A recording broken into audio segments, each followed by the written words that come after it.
BRS working president KTR జర్నలిస్టుల అరెస్టును ఖండిస్తూ చేసిన ప్రకటనలోని ముఖ్య అంశాలను ఇక్కడ చూడొచ్చు. కేటీఆర్ విమర్శల సారాంశం: శాంతియుతంగా వినతి పత్రాలు ఇచ్చేందుకు వెళ్లిన టీయూడబ్ల్యూజే, టీజేఎఫ్ నేతలను అరెస్టు చేయడం కాంగ్రెస్ ప్రభుత్వ నిరంకుశ పాలనకు నిదర్శనమని కేటీఆర్ మండిపడ్డారు. 7వ గ్యారంటీపై ఎద్దేవా: ప్రజాస్వామ్య పరిరక్షణ అంటూ కాంగ్రెస్ హామీ ఇచ్చిందని, జర్నలిస్టులను నిర్బంధించడమే ఆ 7వ గ్యారంటీనా అని ఆయన ప్రశ్నించారు. అక్రిడిటేషన్ల తగ్గింపు, కొత్త జీవో పేరుతో జర్నలిస్టుల అక్రిడిటేషన్లలో కొత్త విధించడం వారి హక్కులను కాలరాయడమేనని, ఈ జీవోను వెంటనే రద్దు చేయాలని డిమాండ్ చేశారు. ప్రశ్నించే గొంతుకపై దాడి, పోలీసు బలగాలతో జర్నలిస్టుల గొంతు నొక్కేసి కుట్ర జరుగుతుందని, మారుతి సాగర్ వంటి కీలక నేతల అరెస్టు దారుణమని పేర్కొన్నారు.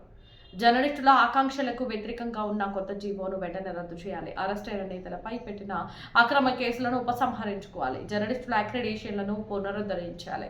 బీఆర్ఎస్ మద్దతు: జర్నలిస్టుల ఆత్మగౌరవం మరియు ఉపాధి కోసం సాగే పోరాటంలో బీఆర్ఎస్ పార్టీ ఎప్పుడూ అండగా ఉంటుందని కేటీఆర్ స్పష్టం చేశారు.